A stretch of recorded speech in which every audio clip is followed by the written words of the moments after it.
स्वागत है आपका वाइजस में।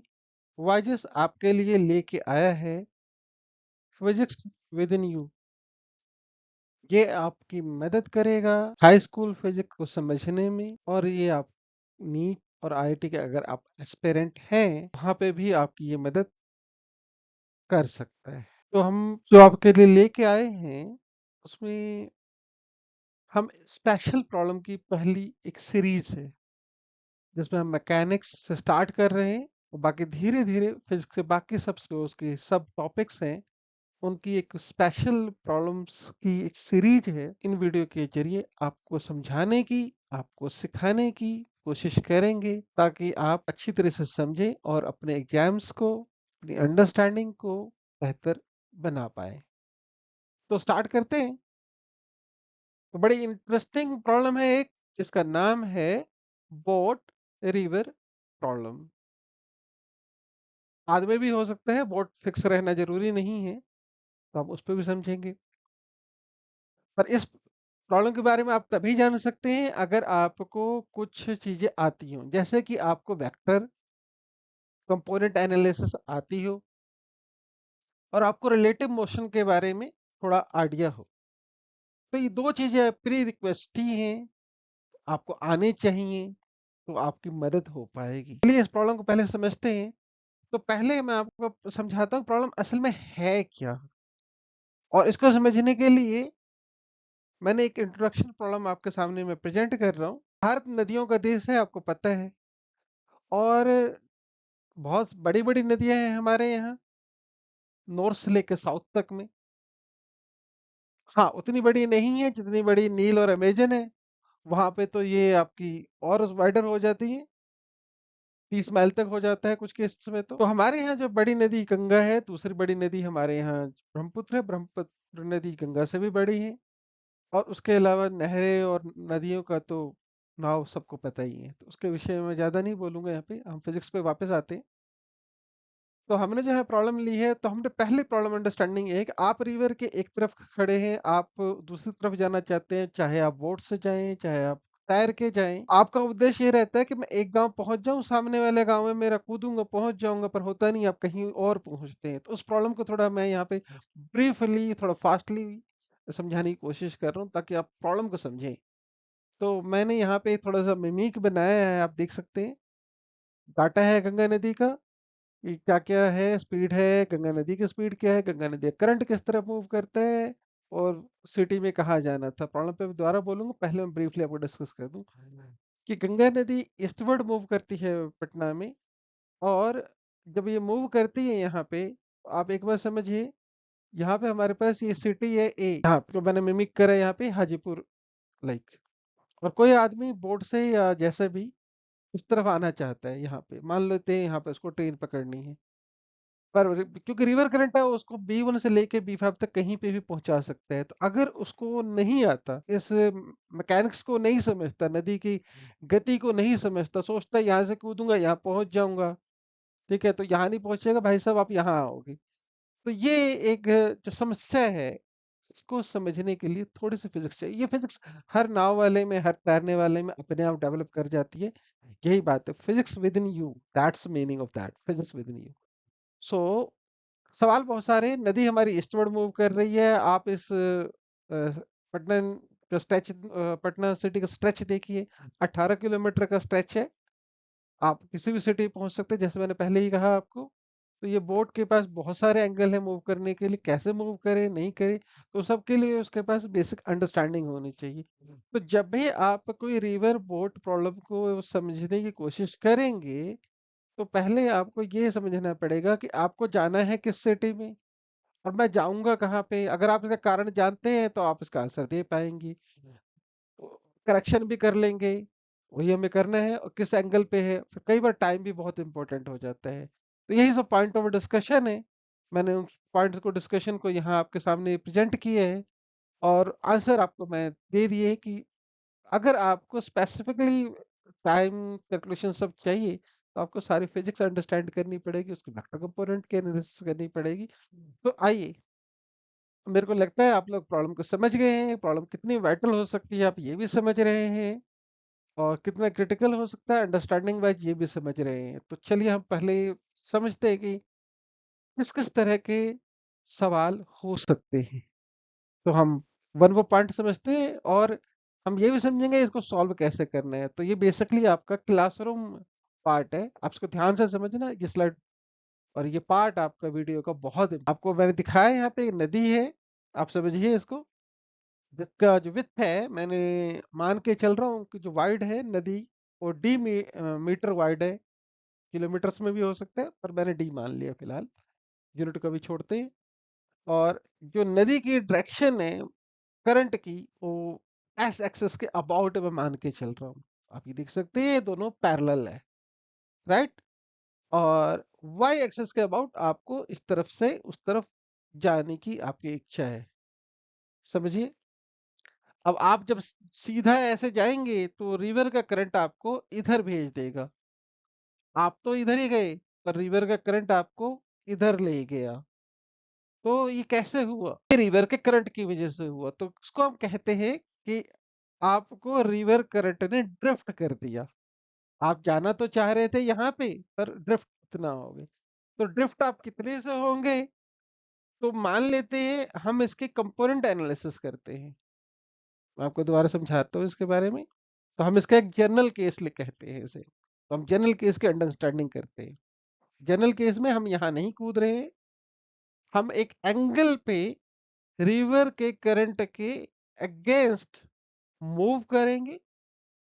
और मान लेते हैं कि हमारे बोट की जो वेलोसिटी है या आदमी जो कूद रहा है उसकी वेलोसिटी जो है वो वी बी है, और वो फाई एंगल से रिवर के करंट के अगेंस्ट ऐसे बनाता हूँ। ध्यान रखना ये एंगल बहुत इंपॉर्टेंट है। आप एंगल ऐसे भी लिख कहने को कोई कह सकते हैं पर नॉर्मली हम यही कहते हैं। तो ये एंगल फाई है हमारा, जो रिवर के करंट के उल्टी तरफ परपेंडिकुलर वे से आ रहा है और आपको इधर लेके जाना है। टोटल एंगल आप ये कह सकते हैं कि रिवर के करंट के अगेंस्ट ये थीटा है। तो आप एंगल किसी भी तरह से डिस्क्राइब करिए, आपको बात पता होनी चाहिए कि हम एक्चुअली कर क्या रहे हैं। तो जब आप इधर आपने डाइव किया या आपने बोट को एंगल दिया एक पर्टिकुलर एंगल पे, तो हम इसको रिजॉल्व करते हैं परपेंडिकुलर डायरेक्शन में रिवर के बैंक के एक्स एक्सिस के अबाउट, जिसको हम वाई एक्सिस मान रहे हैं। तो आप इसको रिजॉल्व करिए। तो रेजोल्यूशन आपको आता है अगर, तो आप देखेंगे यहाँ पे कि ये जो आपका एंगल है यहाँ से ये फाई है, तो ये एंगल भी आपका फाई है। और अगर ये फाई एंगल है, वेलोसिटी आपकी पहले मैंने बता दी आपकी बीवी की वेलोसिटी है, तो क्या होगा? कितना कंपोनेंट होगा यहाँ पे, कोई बताएगा? सोचिए। सो ये कंपोनेंट में वी पी कोस फाई। और अपोजिट साइड में क्या होगा यहाँ पे? सोचिए, यहाँ पे क्या होगा? यहाँ पे होगा ये वी बी साइन फाई। अब ये ध्यान रखेंगे। तो जब एक्स एक्सिस में मैंने कहा कि ये ड्रिफ्ट निकालना है आपको कि ड्रिफ्ट कितने का है, तो मुझे एक्स एक्सिस में चाहिए कि मेरे को कितना होगा, वेलोसिटी क्या होगी। दो पॉइंट है आप समझते हैं यहाँ पे। एक तो टाइम, तो टाइम तो नेचुरल है आप इतना निकाल सकते हो। दो पैरामीटर पहले थे वी एक्स और टी। तो टी कितना होगा? टी होगा जो आपका डिस्टेंस है और जो आपकी वेलोसिटी है वाई एक्सिस की। सिंपल है, वाई एक्सिस का डिस्टेंस तो निकालना है आपको और तो कुछ करना ही नहीं है। तो वाई एक्सिस की वेलोसिटी तो मेरे पास ये एरिया आ गई। कितनी वेलोसिटी है वाई एक्सिस की? ये about velocity v v cos phi हो गया। डिस्टेंस मेरा डी का है, मैंने पहले बता दिया डिस्टेंस है डी। तो ये हो गया तो आपके पास ये टोटल टाइम आ गया। फाइन। अब क्या करना है आपको? एक्स एक्सिस के अबाउट वेलोसिटी चाहिए। एक्स एक्सिस क्या होगा? रिवर का करंट है अलग और आपका वी वी साइन थीटा है अलग। तो दोनों एक दूसरे को सब्ट्रैक्ट करेंगे, दोनों उल्टी डायरेक्शन में है। तो ये आपने निकाल लिया यहाँ पे वी एक्स। तो अगर आपको वी एक्स पता लग गया, टाइम आपको पता लग गया है, तो आप ड्रिफ्ट निकाल सकते हैं। अब अगर आपसे कोई कहता है कि नहीं जी मुझे तो ड्रिफ्ट चाहिए ही नहीं, मुझे नो ड्रिफ्ट चाहिए, तो भाई नो ड्रिफ्ट चाहिए तो बहुत सिंपल है, मेरा वी एक्स जीरो कर दो, आप इसको जीरो कर दो, आप करो जीरो आप इसको। तो जीरो कब होगा? जीरो होगा तो वी आर रिवर की वेलोसिटी और आपके एक्स एक्सिस बोट की वेलोसिटी दोनों बराबर होनी चाहिए। तो देखिए ये बराबर हो गई स्थिति में, और जब ये स्थिति आपकी ये बराबर हो गई है तो फिर क्या करना है आपको, बराबर हो गई तो क्या करना है, आप एंगल निकाल सकते हो यहाँ से। फाई एंगल कितना होगा, तो फाई एंगल आपका क्या आ रहा है, फाई एंगल आपका क्या आ रहा है, फाई एंगल आपका क्या आ रहा है, फाई एंगल आपका आ रहा है साइन इनवर्स रिवर की वेलोसिटी अपॉन बोट की वेलोसिटी। बारह बोलो, रिवर की वेलोसिटी और बोट की वेलोसिटी, ऊपर रिवर नीचे बोट, क्योंकि बोट की वेलोसिटी मुझे थोड़ी ज्यादा चाहिए और रिवर की वेलोसिटी से ज्यादा, क्योंकि साइन का पता है आपको क्या होता है, इट ऑलवेज, क्योंकि आप अगर ध्यान से समझे तो ये sine phi equal to v r upon b v r है, तो साइन की वैल्यू हमेशा 1 से छोटी होगी, तो बोट की वेलोसिटी आपकी हमेशा थोड़ी सी रिवर की वेलोसिटी से ज्यादा होनी चाहिए, ठीक है। तो ये एक पॉइंट आप समझ में आया आपको। तो सवाल कई बार ये आता है कि शॉर्टेस्ट पाथ होता है ये, जब आपका ड्रिफ्ट नहीं होता, नेचुरल है ये पाथ सबसे छोटा होगा, तो छोटा शॉर्टेस्ट पाथ कब है, ये इंपॉर्टेंट क्वेश्चन है, कब होगा, जब नो ड्रिफ्ट होगा। नो ड्रिफ्ट की कंडीशन क्या है कि आपके पास फाई एंगल आपका sine inverse of river velocity to boat velocity होगा। तो इस बात को थोड़ा याद रखने की कोशिश करेंगे। अब सबसे इंपॉर्टेंट क्वेश्चन और सबसे easiest question rather I should say, कि मिनिमम टाइम है कितना, मिनिमम टाइम में कुछ नहीं सोचना, आप कूद पड़ो पानी के अंदर सीधा। नदी आपको जहां पहुंचाएगी पहुंचाएगी, जो मैंने पहले केस कहा कि नदी आपको जहां पहुंचाएगी, हम सबको हटाते हैं एक बारी, तो नदी आपको जहां पहुंचाएगी आपको पहुंच जाना वहां पे, और आपके साथ क्या होगा फिर वहां पे, टाइम क्या आएगा, D upon velocity of boat. बहुत सिंपल है, टोटल सिंपल वेलोसिटी, आप सीधा कूद जाओ, आपके कंपोनेंट का पूरा पार्ट y एक्सिस के अबाउट होगा, एक्स एक्सिस में जो होगा और रिवर का पार्ट होगा, आपका कोई पार्ट एक्सेस, आप पहुंचोगे कहाँ इसकी गारंटी रिवर की स्पीड बताएगा, बट आपका टाइम सबसे कम लगेगा उस केस में। तो जो नॉर्मली प्रॉब्लम्स आती हैं इन्हीं 3 केसेस पे आती हैं। तीसरा केस जनरल केस है, आप कभी भी अप्लाई कर सकते हो, आपने देखा बाकी दोनों पार्ट भी इसी से आए हैं, तो आप कभी भी इन सब चीजों को समझ सकते हैं। तो आप इन सबको समझ पाएंगे, कर पाएंगे, तो आपको एनालाइज होगा। तो आपके लिए इंपॉर्टेंट पैरामीटर ये है क्या, कि मिनिमम टाइम कितना लगेगा, distance means width of river upon velocity, velocity of कौन सा एंगल पे होगा, जब आप शॉर्टेस्ट पाथ पे जाओगे तो साइन इनवर्स, ऊपर रिवर वेलोसिटी नीचे बोट की वेलोसिटी, क्योंकि बोट की वेलोसिटी ज्यादा होनी चाहिए। बहुत छोटी सी कहानी है, आपको ये कहानी समझ में आ गई तो आपको हम एक और हल्के से और आइडिया देते हैं कि कैसे प्रॉब्लम काम करती है रियल में, सोसाइटी को कैसे। अब यहाँ पे मैंने एक ब्रह्मपुत्र नदी का एग्जांपल ली है जो थोड़ी वाइडर है गंगा नदी से, जैसे मैंने आपको पहले बताया था, और यहाँ पे इस बार इसको उस फंसे हुए बाढ़ आ गई है और उसको उस तरफ पहुंचना है, घर के ऊपर खड़ा है इंतजार कर रहा है कब वो आएगा।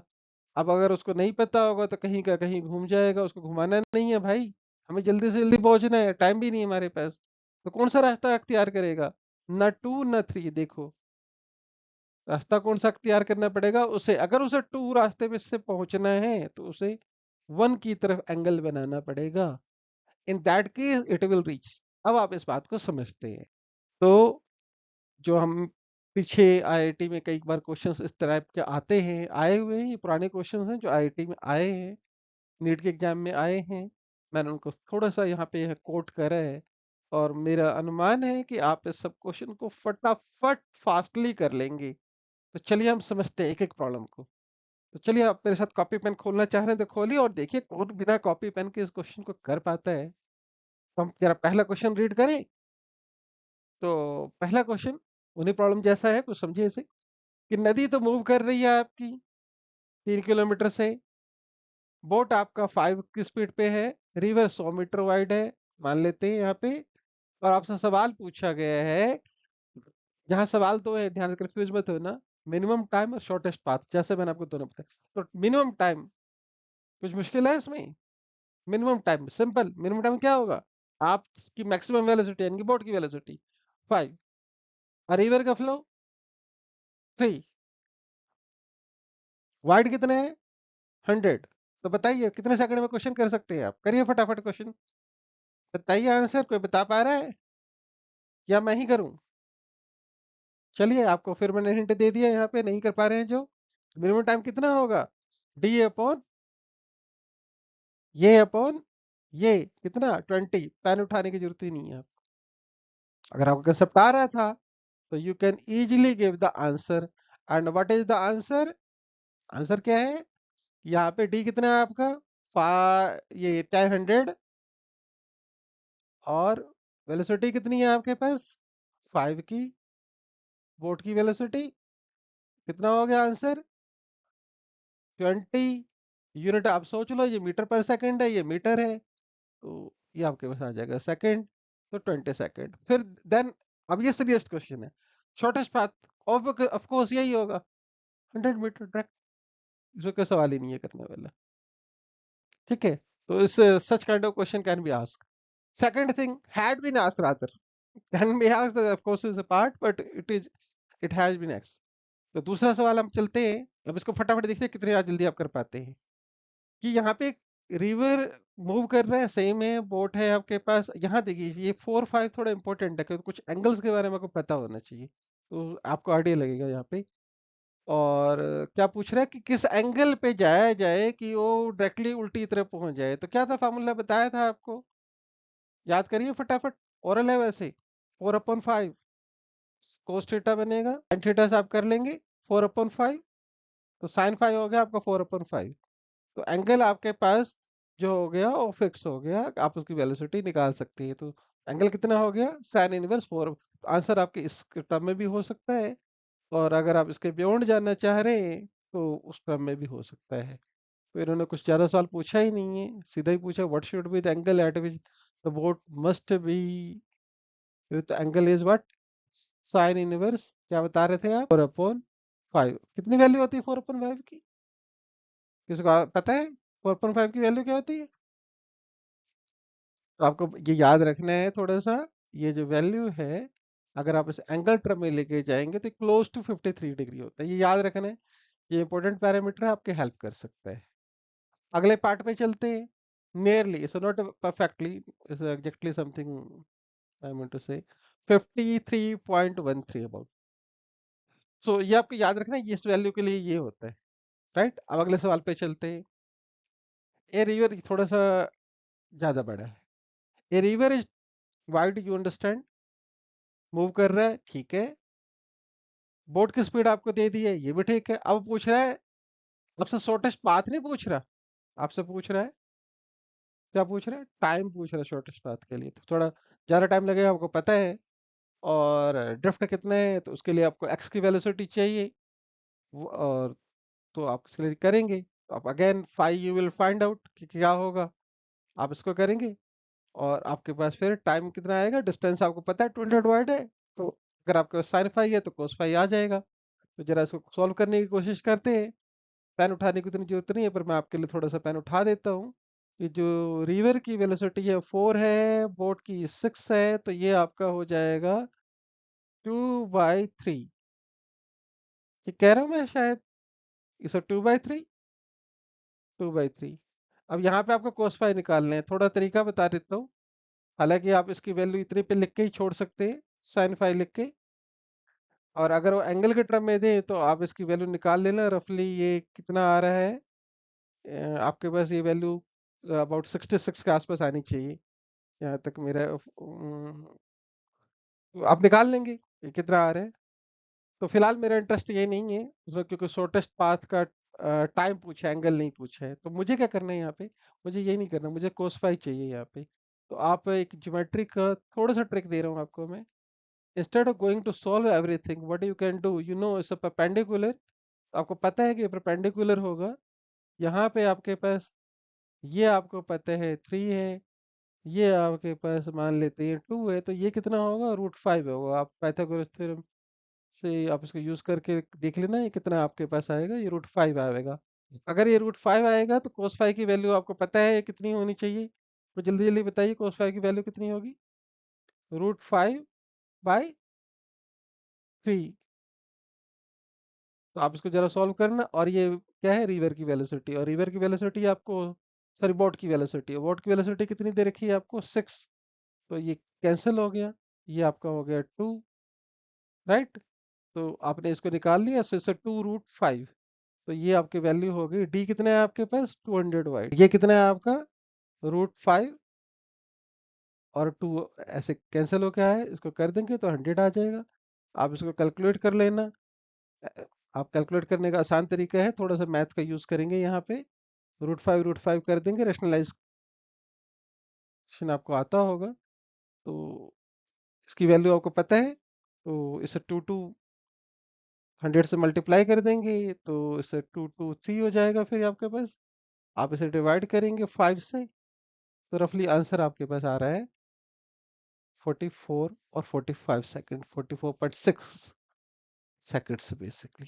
तो यही पूछा था उसने हमसे कि क्या कहते हैं, टाइम कितना लगेगा। Then the next question was that कि व्हाट वाज द ड्रिफ्ट। तो ड्रिफ्ट आपको निकालना आता है, तो आप ड्रिफ्ट निकाल ही सकते हो। तो ड्रिफ्ट क्या है, ड्रिफ्ट क्या है यहाँ पे, टाइम आपके पास आ गया, वी एक्स कितना होगा, आप इसको सॉल्व करिए। ये मैं आपके लिए छोड़ देता हूँ यहाँ पे। तो इसी के साथ कुछ चीज़ें आपको छोड़ दूंगा, आंसर आपके लिए अगली बार मुझे अगली वीडियो में बताना इसका आंसर क्या है, मैं आंसर दूंगा अगली बारी। तो इसी के साथ ये वीडियो को हम खत्म कर रहे हैं। आप मेरे साथ जुड़े, आपको कितना सीख पाए, अगर आप लोग कहेंगे तो मैं आपको इसके कुछ ट्यूटोरियल शीट्स भी लिंक शेयर कर दूंगा, जैसा आप चाहेंगी। So thanks for the learning with Vijay. Hopefully you have enjoyed it. Thank you.